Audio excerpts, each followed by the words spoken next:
What is up, Earthlings? Zube here, and I have a report for the new moon in Scorpio. So I'm going to make this smaller so I can look at the chart. The new moon is going to be exact tomorrow, November 4th at 4:14 p.m. Central Time, US. So adjust accordingly for wherever you're located. This is a really powerful new moon. The new moon in Scorpio. So let's talk about Scorpio for a second. Scorpio is intense, it's deep, it's passionate, it's emotions that we don't necessarily talk about, okay? Scorpios tend to be very secretive. They're also kind of fearless. I always ask Scorpio people, so like, do people tell their secrets to you? It's generally easy to open up to them because nothing shocks them. So we're kind of diving emotionally deep with this new moon. Scorpio, the traditional ruler is Mars, and that's what I look at. And so Mars rules this new moon. The new moon is at 12 degrees and 40 minutes of Scorpio, and Mars is at 3 degrees. It doesn't really matter. I'll get to why it matters for the new moon. But anyway, Mars, it will be at 3 degrees. So Mars is coming into a square with Saturn.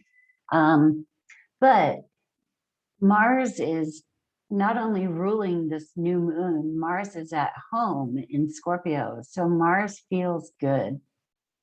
This is a very warrior type of energy. That's the archetype of Mars, is the warrior. So we're going to be feeling robust, okay? Animated, almost aggressive. Mars is coming into a square with Saturn, and Saturn can feel paternal, to Mars's wanting to act out, and that it's still 4 degrees away from that square. It's coming into it, but Mars is really powerful. So for this new moon, and new moons are always new beginnings, new intentions. This new moon is significant because the next full moon in 2 weeks is a partial eclipse. So we're coming into eclipse season. We're going to be feeling really powerful, basically. I'm like smiling. It feels good. Like it doesn't feel angry, right? Mars feels confident and in charge, and like he knows his shit. And by meaning knowing his shit, like he knows the shit that's in here. The past week especially, but the past couple weeks have been kind of tough astrologically. We've had Mars has squared Pluto, Mercury has squared Pluto, the sun has squared Saturn. It's just we've been facing a lot of bullshit. And if we think it's outside of us, it's inside us also. And this new moon is going to be amazing for you when you realize that, if you realize that what is on the outside is on the inside. Uranus is at 12 degrees and 47 minutes. So that is a direct opposition to the new moon in Scorpio. Uranus is Uranus, but anyway, Uranus is rebellion, independence, it's breakthroughs, it's eruptions, it rules electricity, it's sudden charges, pivot points, higher realms. Uranus is after Saturn, up in the sky. It's like the next planet, which means it's sort of in the outer realms. It's beyond our vision, right? Saturn is visible to our eye. We cannot see Uranus. That could be hilarious if I said it the other way. Anyway, in opposition to this full moon, I mean, this is like breakthrough shit. Like that, I mean, and it's really empowered within us. Okay. Now I want to talk about Mars coming into a square with Saturn, and then also this new moon and Uranus are squaring what is called the midpoint of Saturn and Jupiter. So Saturn and Jupiter over in Aquarius, there's a world that we live in, right? There are people, there are like things, there are like, it's sometimes it's invisible, like rules that have embodied themselves, you know, judgments, what society thinks we should do, worrying about other, you know, other people or the way that things are supposed to be done. But this new moon is incredible for setting an intention to really get in touch with what's important to you. And I feel like that's why we've been having all of these difficulties over the past couple of weeks, because we're looking at what is reflecting back at us in the world and figuring out what we need to do to change that.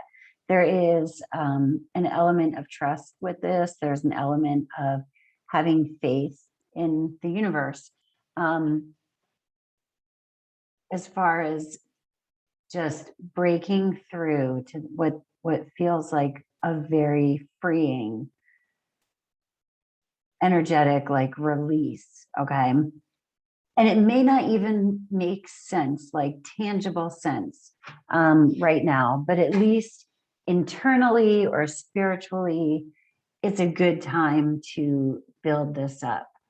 I want to read, because I like to read my Tao Te Ching every once in a while. And I'm going to do the version from Wayne Dyer. This is kind of long, but Wayne Dyer's version is just easier to understand than mine.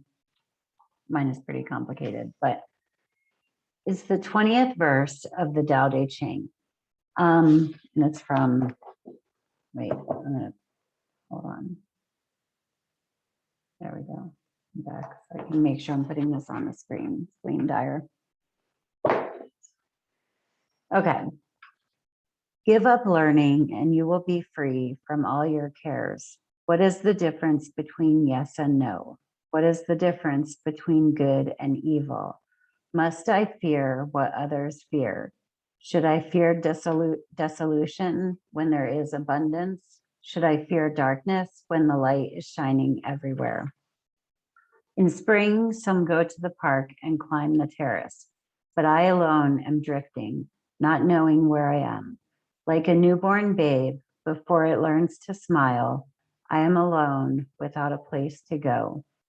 Most people have too much. I alone seem to be missing something.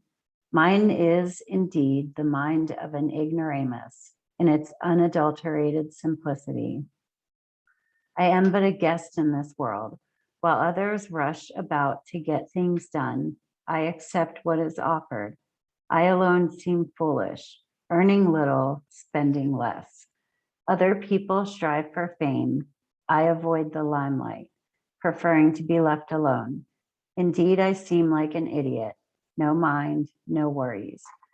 I drift like a wave on the ocean. I blow as aimless as the wind. All men settle down in their grooves. I alone am stubborn and remain outside. But wherein I am most different from others is in knowing to take sustenance from the Great Mother. When I read that, I was like, this is about letting go. I mean, and sometimes when I feel the most connected is when other people probably think I'm a huge idiot. Like, I love how it said ignoramus, idiot, Because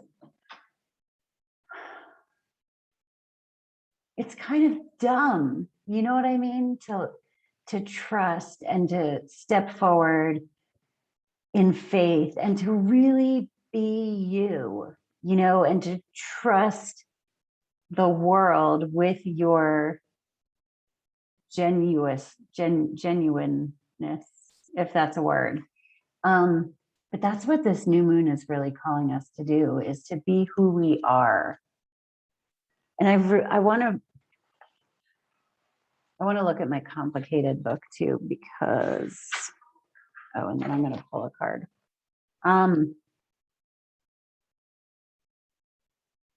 Yeah, you see the multitude. My thought is indrawn. I seem to know nothing. The world is wise and prudent. I seem plunged in darkness. The world is keen. I seem as one bewildered. I am as a shoreless sea, a bark without a port. The world is impetuous. I seem inert like a rustic. I am apart from other men because I worship the all-nourishing mother, the way. It's like being in the darkness of not knowing, but knowing that the way has you, that it's just started torrentially raining right now. I can barely hear myself. I don't know if you guys can hear that. I have this nifty little, actually got my spongy thing on it because I'm trying to make this, and there are little kids that live upstairs in my new apartment, and I actually love it. I've lived in apartments a lot, and they're really loud. When one's like 3 years old, when he runs back and forth, I dig it. It's cool. It's cool because there's always noise, you know, but we're always trying to go around and get this stuff and make this happen and make sure, you know, so and so or people know this about us. But my meditations have been so good lately. It's like, I want to be in the quiet. I don't want to hear anything. And there are a lot of thoughts, don't get me wrong, like especially when Pluto was squaring Mercury a couple of days ago. You know, I think it's going to become more and more difficult as we're awakening, which we are. And I don't care how normal the people who watch me are, but the world is awakening. And but the more that we awaken, there needs to be quiet time. There needs to be time to connect to whatever you call it. I mean, I don't know, molecules. I don't really care. Neither does whatever it is. My sister. I do have to talk to my sister. So even sitting and thinking, like sit and think, turn off the TV, and like your head, it's your ego is going to resist it. You know what I mean? And you're going to think like immediately 12 things will pop up that you have to do. And I've been meditating for 4 years, and that still happens every time I sit down. It's like, oh, I've got to do this email. And it's like, it's so hard to resist the urge. But for me, it lasts for a few minutes. When I first started, I only meditated for 1 minute for the first month, 2 minutes for the second month. And when I started getting it down, I wanted to jump ahead, but I wouldn't let myself because I knew that I would get discouraged easily if I bit off more than I could chew. So, you know, and then when I got up to a year, I stopped at 10 months at 10 minutes. And I stayed there for about 1.5 years. And then I went up to 15. And anyway, but it's not that you're not thinking, like it's not that big of a fucking deal, whatever you do while you're doing it or what you call it. But I feel like it's a big fucking deal if you don't make the time for it. So like make 10 minutes to see if you can cook up a fart. I mean, anything, 5 minutes, whatever. Also, remember to breathe. There's a lot of shit going on with people everywhere out in the world. there's just a lot of shit going on, and it's hard.